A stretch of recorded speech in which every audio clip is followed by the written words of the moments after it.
Welcome to The Landscape, a podcast on people, programs, and businesses that are changing the landscape for individuals with any type of disability. I'm your host, Nave Eldar, and I am very excited to be coming to you from West Tennessee Healthcare, which is in Jackson, Tennessee. And I have the honor of being part of the closing session of the Project Search International Conference. So that is amazing, and thank you for inviting me. Now, Project Search is an internship program for high school students with significant disabilities who want to work. And they are in their last year of high school. And so instead of going into the school, they will go into a large business in the community, and we'll talk a little bit about what their day looks like when we talk to these two graduates right here. And then they do internships with that large company. And the whole purpose is to find meaningful employment, good paying jobs in a higher level of employment that is, let's be honest, typically seen in the disability community. There is an adult version of the program, although most of the programs are for high school students. I have a fantastic episode from season 1 with Susie Rutkowski, who is a co-founder of the program. It is my number 2 most downloaded episode ever. And maybe after everybody at the conference listens to it, it'll be number 1. It deserves to be, although my number 1 is also a very good episode. So let's go ahead and get started. So today I'll be interviewing 2 graduates of the program, David and Caleb Buback. And they're not only brothers, but for those of you who are listening and not watching, they are identical twins. And right after this interview, they're going to be headed back to work. And I know, again, if you're listening through the podcast, they are currently wearing their uniforms right now, looking dashing and better than me for sure. So why don't we go ahead and get started with them, and let's introduce yourselves and tell us what you do here at the hospital. And we will start with David. Yes, my name is David Buback. I am 23 years old, and I work at Starbucks here at West Tennessee Healthcare, Jackson General County Hospital. And what do you do at Starbucks? I am a shift leader at Starbucks. I make sure that drinks are being made, that customers are satisfied with the Starbucks experience, and I also keep things stocked up. I'm the number 1 go-to stock man, and I try to make every day an awesome day, because some people come in and are having bad days or maybe rough days, and so what I try to do at Starbucks, I try to make their day, for every customer who comes into Starbucks, an awesome day. And whatever that means, just wishing them an awesome day, or maybe even buying someone a cup of coffee if they're just downright unhappy, Well, that's super kind of you. Yes. I'm just letting you know, if I worked there, I wouldn't be doing that last part, but yeah. Amazing. And I know that David has said, a good day, yeah, everybody can say a good day, but an awesome day, that's next level, right? Yeah, that's above and beyond. Above and beyond. Caleb? Hello, my name is Caleb Buback. I am 23 years old, and I also work here at West Tennessee Healthcare, Jackson County General Hospital.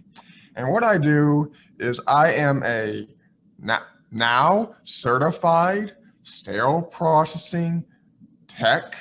And what I do is, of course, you all know what surgery is.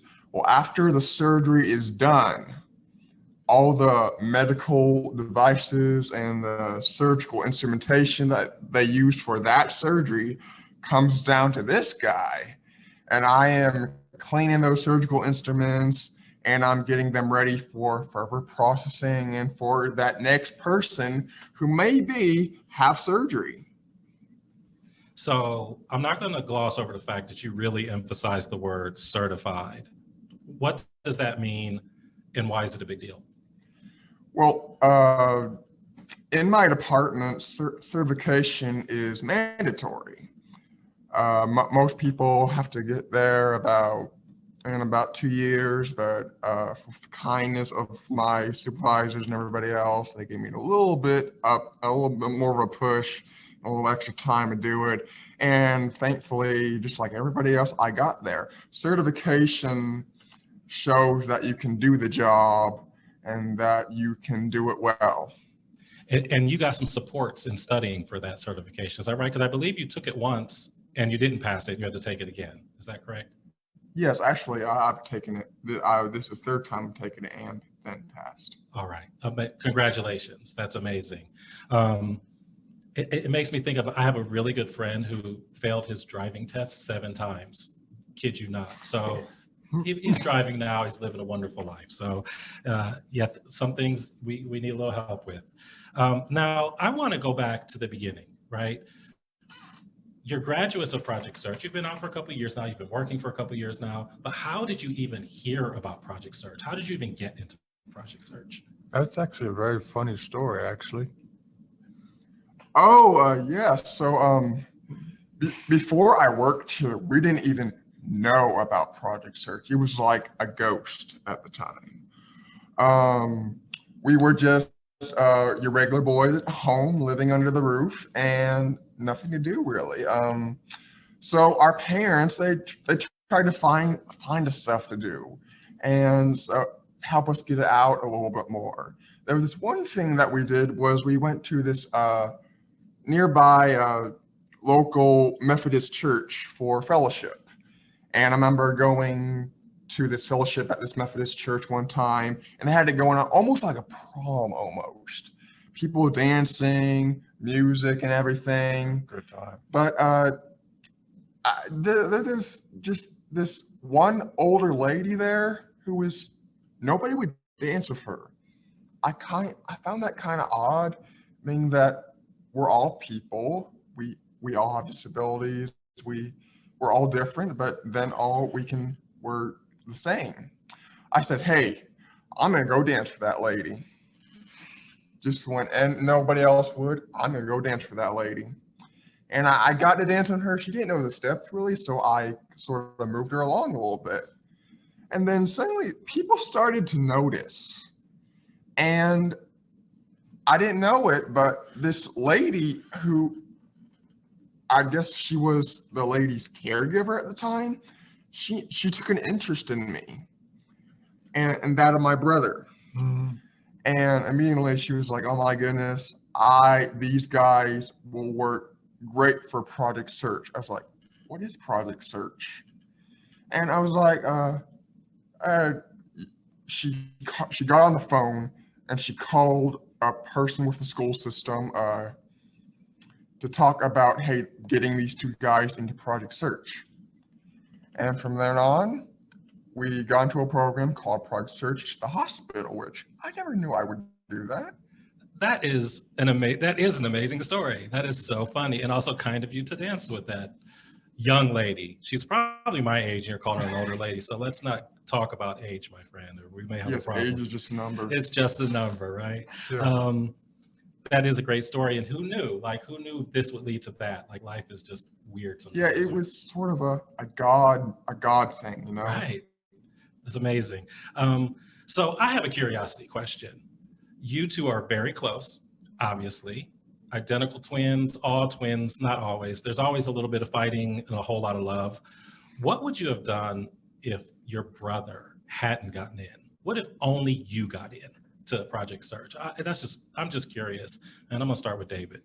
Well, if my brother didn't get into Project Search, I probably would have been like, well, I probably would have felt bad for him. I mean, we've been through a lot together, and I would have just probably tried to convince the people, hey,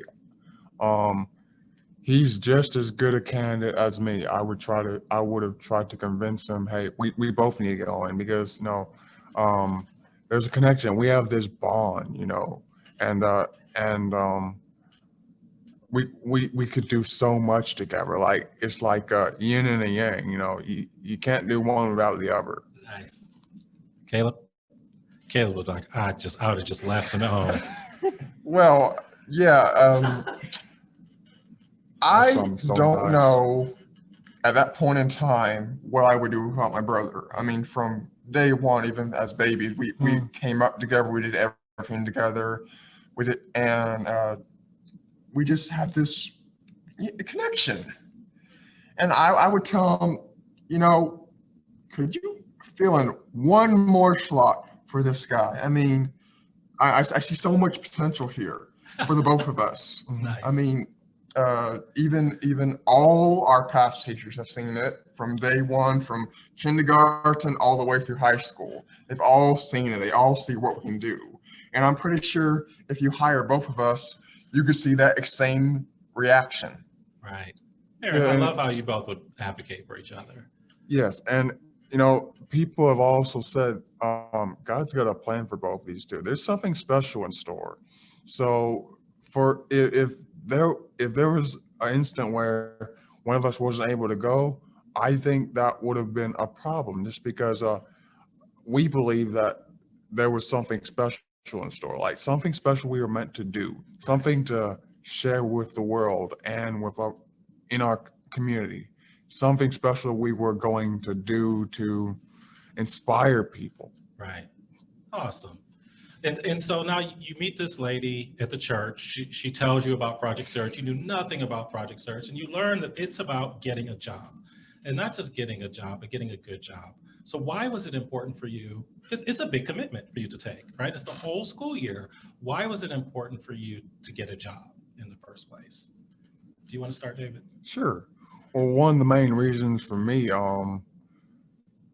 I'm one of those people, I have to have purpose in my life. So for me to get a job, that would give me so much purpose. Like, and plus I get bored very easily because I can, like my mom and dad, they constantly have to find stuff for me to do. And so a job gives me purpose and gives me the ability to help people. And that's something else I really like to do. I like to help people.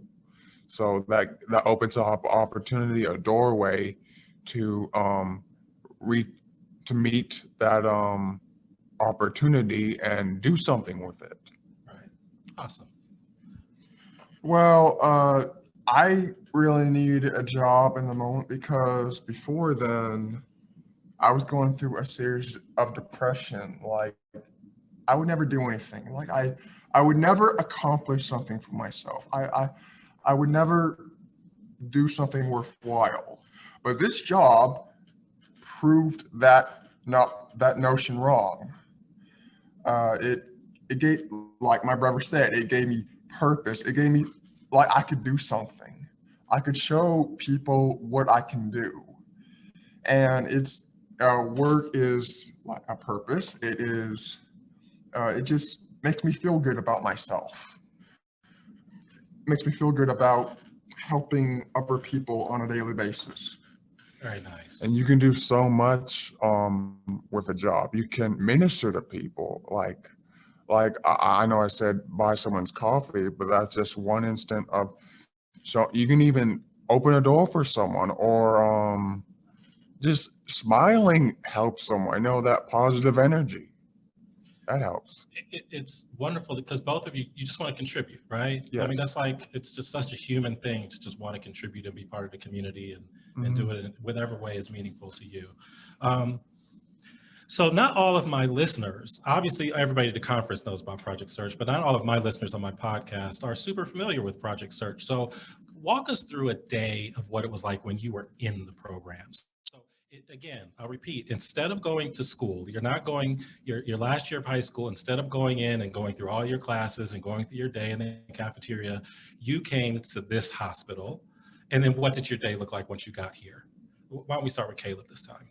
Well, we would go to a classroom with our teachers, and they would walk us through, hey, just driver's ed, and they would teach us about money skills and how to manage our money correctly. And after those two things were out of the way, we would go on to work. We would get to our department, and there would be someone there who you could call it our mentor. and he would walk us through how a day-to-day basis goes in that particular department. And I know you rotate through different departments. So how many departments did you go through in your school year? Oh, I went through 3, and Right. usually there's 3, but yeah, I went through 3 before getting, my job. Okay. And what was your favorite department? Um, Probably the last one. It was food and nutrition.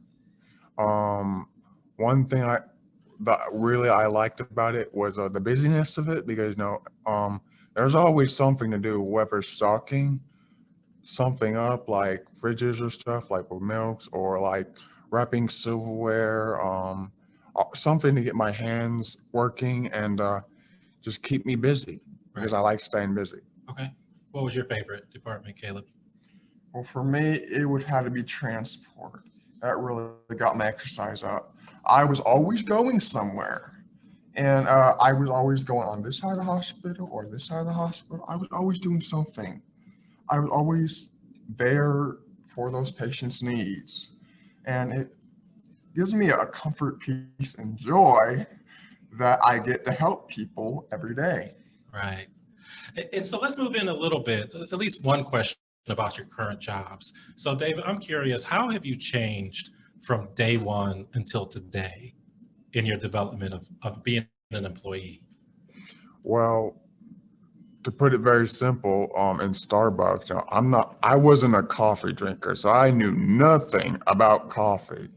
But once I started Starbucks, it started from tasting coffee, getting that feel of the coffee, to learning how to make drinks like cappuccinos or maybe just a latte. And then moving up from there, I had to learn eventually how to run a register, which I thought it was like big money skills, but really it was just simple money skills. You just know how to count, really, and it wasn't that hard. I found a skill that I was really good at, and pretty soon over time, I was not only doing the register, I was teaching people the register. Get out of here. And so you went from not knowing if you could even do it Yes. to teaching people. Hmm. Awesome. Imagine that, right? Imagine that. And did I hear that you're like a team lead now? Yes. All right. When did that happen? It's been like a few months now. Okay. Kind of recent. Congratulations. Yes, thank you. Both of you have hit some nice milestones at your job, I see. Certification, team lead. And so what about you? How have you developed in your job? What skills have you grown in? Well, one thing I can definitely take away from being in this department is back day one was when they taught me punctuality. Rarely have I been late to work. I am like the most punctual guy. I get there early and I leave on time.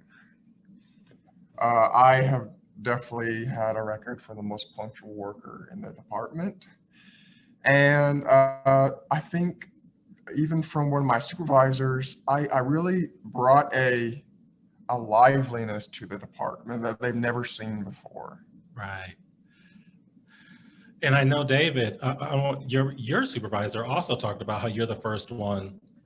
She's like, you get there half an hour early every shift. Oh, yes, yes, yes. So both of you are known for your punctuality. Very good. David, you gave a card to your supervisor thanking her for coaching you into a better employee. And it was so meaningful to her that she put it up on her wall at home. So one, what moved you to do that? And why do you think it's important for anybody to be coached at the job? Because most people resist being, I'm just going to let you know, most people resist being coached.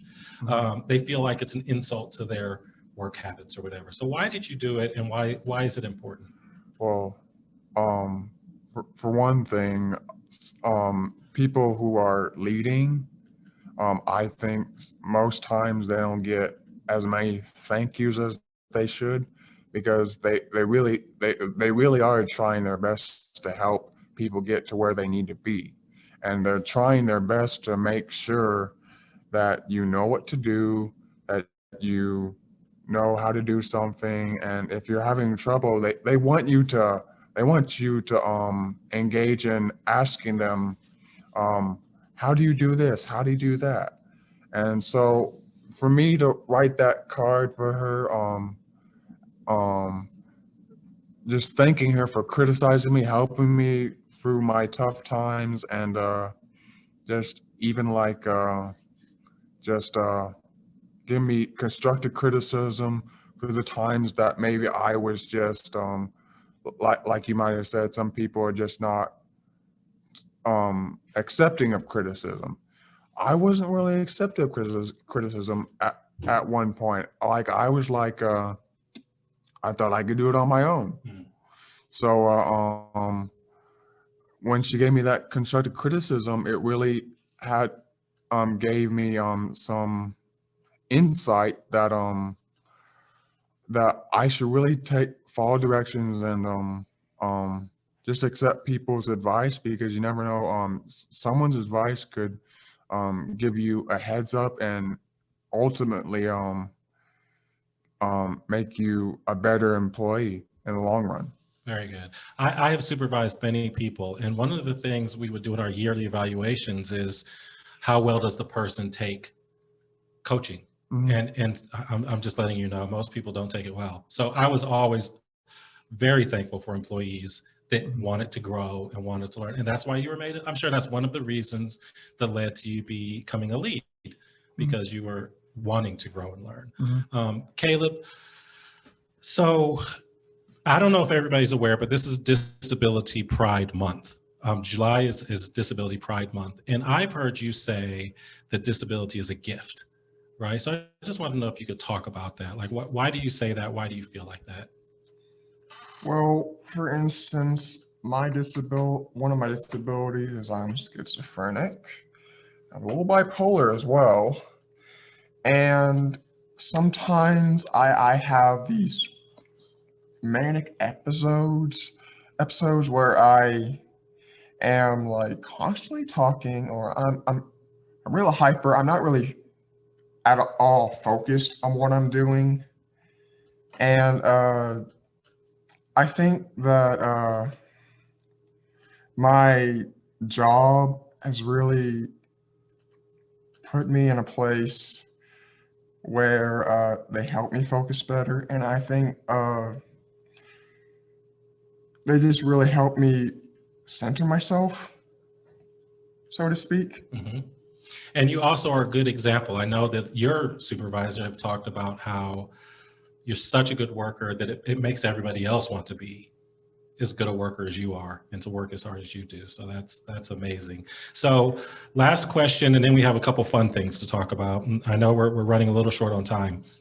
So briefly, what are your goals now? Like outside of work, what in life, what are you looking forward to doing in the next, couple years?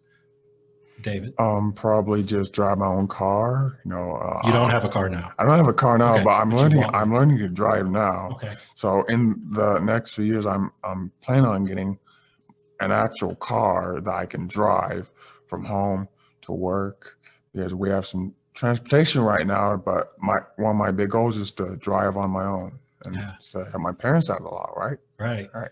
That's freedom. Driving yeah. is independence, right? I Yes. can go where I want when I want. Okay, Caleb, what are you working on? Well, I am really urging to like this is like their high paying job, and so I'm making big bucks.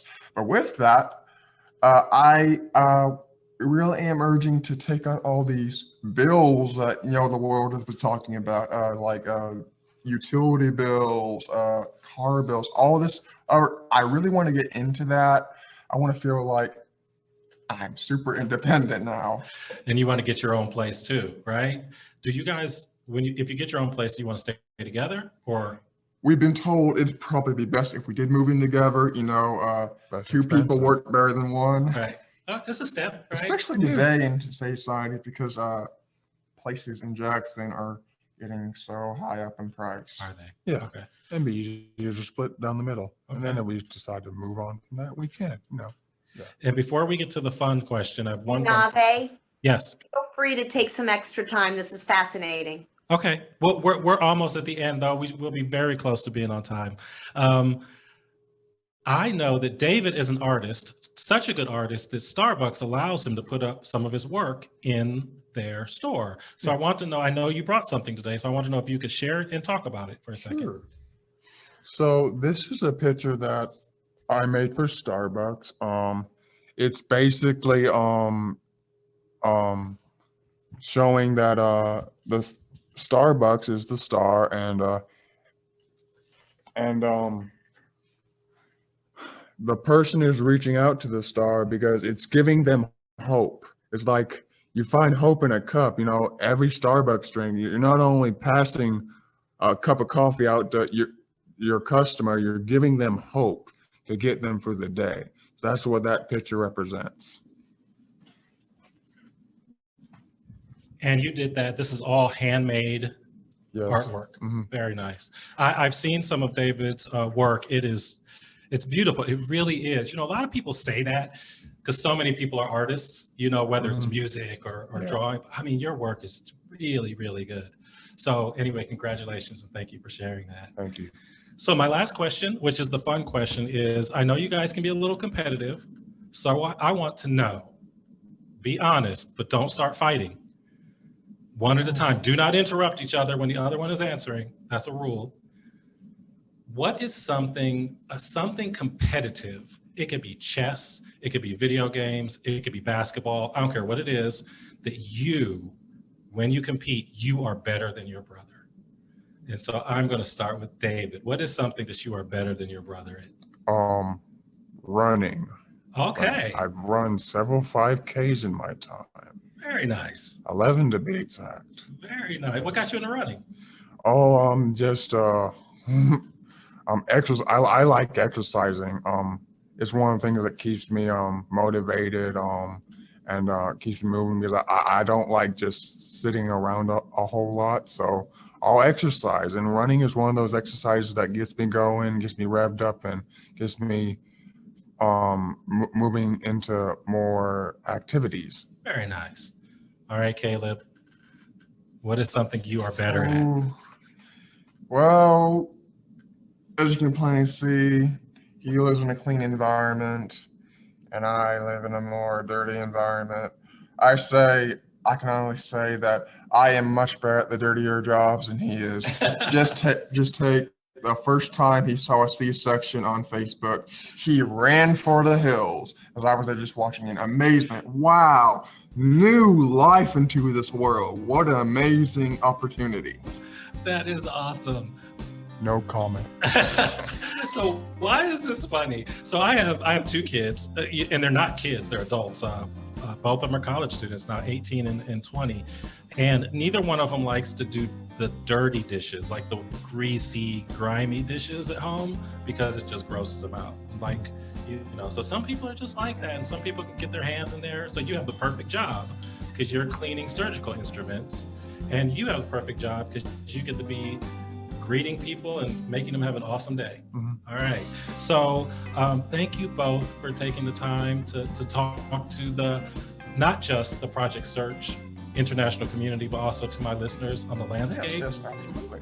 Yes, sir. And in the next episode, I will be talking to Amy Truesdale, who is a two-time world champion in Taekwondo and the first person ever to qualify for the Olympics in Taekwondo, as this is the first year that event will be in the Paralympics. And so I'm excited to I've already talked to her. I'm excited to release that in a couple weeks. Right. And so now I'm going to turn it over to Susie and team to close everything up.